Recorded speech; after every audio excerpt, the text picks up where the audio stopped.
Hello students, आज की इस वीडियो में हम बात करने वाले हैं हाइड्रोलिक वॉशिंग की। देखिए, हाइड्रोलिक वॉशिंग क्या होता है। हाइड्रोलिक वॉशिंग एक ओर को कंसंट्रेशन करने का प्रोसेस होता है। ठीक है, बेसिकली ये क्लास 10th और क्लास 12th दोनों में आता है। क्लास 10th में मेटल एंड नॉन मेटल के चैप्टर में, ठीक है, और जो कि क्लास 12th में जाके हमें मेटलर्जी में पढ़ना पड़ता है। ठीक है, जिसको एनसीईआरटी में general principle and process of isolation of element के नाम से भी जाना जाता है। ठीक है, तो हम इस टॉपिक को शुरू करते हैं, जानते हैं कि हाइड्रोलिक वॉशिंग होती क्या है। उससे पहले आपको बता दूं कंसंट्रेटेड ऑफ ओर होता क्या है, कंसंट्रेशन ऑफ ओर होता क्या है।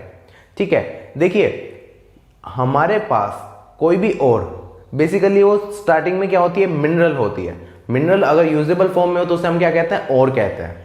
लेकिन सभी ओर्स नेचुरल कंपाउंड की फॉर्म में नहीं मिलती।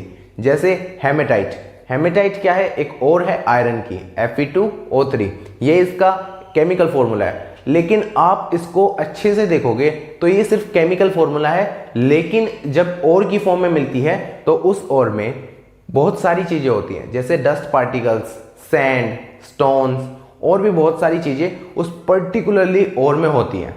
तो हम उन फिजिकली कनेक्टेड चीजों को, जो कि केमिकली कनेक्टेड नहीं है, Fe2O3 में ऑक्सीजन जो है आयरन के साथ केमिकली कनेक्टेड है, उसको केमिकल प्रोसेस से अलग किया जाएगा, वो डिफरेंट प्योरिफिकेशन का मेथड हो गया।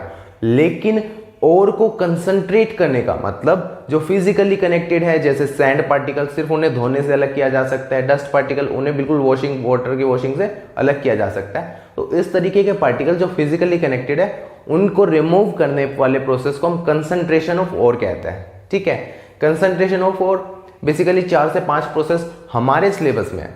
तो सबसे पहला है वो क्या है, हाइड्रोलिक वॉशिंग।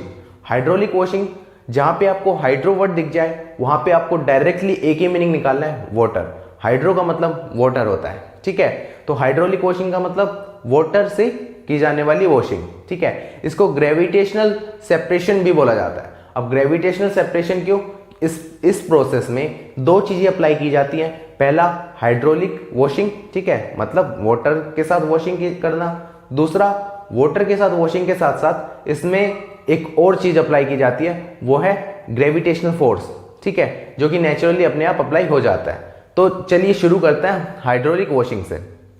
ठीक है, हाइड्रोलिक वॉशिंग क्या होती है, इसमें हमारे पास बेसिकली जो अर्थी लाइट पार्टिकल्स है, लाइट के जो अर्थ के लाइट पार्टिकल्स हैं, और वो अगर और से जुड़े हुए हैं, उनको हम किससे, वाटर की वॉशिंग से अलग कर दे तो उसे हाइड्रोलिक वॉशिंग कहते हैं। ठीक है, इसमें आप ये स्टेटमेंट लिख के आ सकते हो। ठीक है, इसी में मैंने एक्सप्लेन कर रखा है स्टेटमेंट में, मैं आपको डायरेक्टली इस प्रोसेस को समझा देता हूं। ठीक है, अगर आप बोर्ड की क्लास में हो तो ये स्टेटमेंट लिख के आ सकते हो। ठीक है, आप ये स्क्रीनशॉट ले लीजिए, नोट डाउन कर लीजिए, जैसा करना चाहे वैसा कर लीजिए। ठीक है, मैं आपको डायरेक्ट प्रोसेस समझा देता हूं। बेसिकली ये एक हाइड्रोलिक वॉशिंग का प्रोसेस होता है। हमारे पास ये एक अनकंसंट्रेटेड ओर है, जिसमें हमारे पास स्टोन्स और डिफरेंट तरीके की चीजें हैं। ठीक है, डिफरेंट मतलब स्टोन, सैंड, डस्ट वगैरह सब चीजें। उसके साथ साथ हमारी ओर भी है। ठीक है, तो हम क्या करते हैं, इसको एक हाइट से ओर को गिराते हैं। ये हमारे पास कंप्लीट मशीन है इसके ऊपर। ठीक है, यहां से स्प्रे हो रहा है, स्प्रे किसका, वाटर का। ये ब्लूइश कलर जो आपको दिख रहा है, ये सब जगह पे क्या है, वाटर है। ठीक है, ब्लू कलर का मतलब वाटर, और ये रेड और ग्रीन पार्टिकल्स में, ग्रीन पार्टिकल जो दिख रहे हैं, सब जगह पे आपको ग्रीन पार्टिकल दिखेंगे, इनका मतलब है ये गैंग पार्टिकल्स है। ठीक है, और इसके अलावा जो रेड पार्टिकल है वो हमारे पास है ओर। तो जैसे ही हम इसे हाइट से डालते हैं तो ज्यादातर चीजें जैसे कि डस्ट पार्टिकल्स और वो वाटर के ऊपर ऊपर क्या करती हैं, फ्लो करती हैं। ठीक है, ऊपर ही वाटर के तैरती हैं। तो जैसे ही हम इनके ऊपर स्प्रे करने की कोशिश करते हैं, तो आपको पता होगा मिट्टी वाली चीजों को स्प्रे करके आसानी से निकाला जा सकता है। तो जैसे ही हम स्प्रे करते हैं तो वाटर के साथ वो फ्लो करना शुरू कर देती है, और यहां से नीचे वाटर के साथ चली जाती है। जबकि इस तरीके की जो जिगजैग शेप बना रखी है हमने इस मशीनरी में, उसमें हमारे पास क्या होता है, ऐसे कंसंट्रेटेड ओर, ये रेड पार्टिकल्स जो है ये कंसंट्रेटेड ओर है, जिसमें हमारे पास स्टोन, डस्ट वगैरह कुछ नहीं है, क्योंकि डस्ट और स्टोन्स सब इस वाटर के साथ फ्लो करके हमारे लास्ट वाले जो बीन है उसमें जाके स्टोर हो जाती है। ठीक है।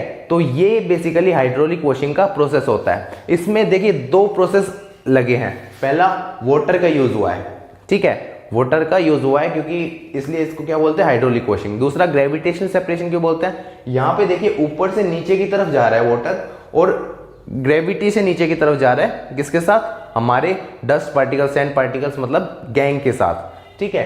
तो इसलिए इसको ग्रेविटेशनल सेपरेशन भी बोलते हैं क्योंकि ग्रेविटी क्या कर देती है, और तो इसमें फ्लो कर नहीं सकती, इसलिए वो वहीं पर रुक जाती हैं, और जो हमारे पास गैंग पार्टिकल्स है वो फ्लो कर आगे जा सकते हैं क्योंकि वो बहुत लाइट होते हैं, डेंसिटी उनकी काफी कम होती है, ठीक है। बेसिकली ये पूरा प्रोसेस डेंसिटी डिफरेंस पर ही काम करता है। अगर हमारे पास और में और गैंग पार्टिकल्स में डेंसिटी का कोई डिफरेंस नहीं है तो ये प्रोसेस को अप्लाई नहीं किया जा सकता, ठीक है।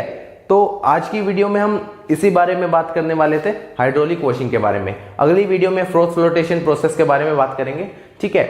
अगर अभी तक आपने इस चैप्टर के और पार्ट्स नहीं देखे हैं तो ऊपर आई बटन पर क्लिक करके देख सकते हो, ठीक है, या नीचे डिस्क्रिप्शन में लिंक मिल जाएगा।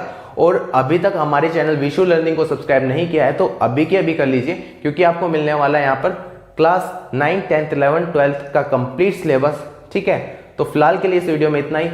इस वीडियो को लाइक कीजिए, अपने फ्रेंड्स के साथ शेयर कीजिए क्योंकि ये कलरफुल वे समझाने का है। इसको रेगुलर कंटिन्यू कर पाना थोड़ा सा डिफिकल्ट हो जाएगा विदाउट योर सपोर्ट, ठीक है। आप जब तक अपने फ्रेंड्स के साथ शेयर नहीं करेंगे, इस चैनल को ग्रो नहीं करेंगे, तब तक थोड़ा मुश्किल हो जाएगी चीज़ें को कंटिन्यू कर पाना, ठीक है। तो आप इस चैनल को ग्रो कीजिए, शेयर कीजिए अपने फ्रेंड्स के साथ, ठीक है। फिलहाल के लिए इतना ही, बाय बाय।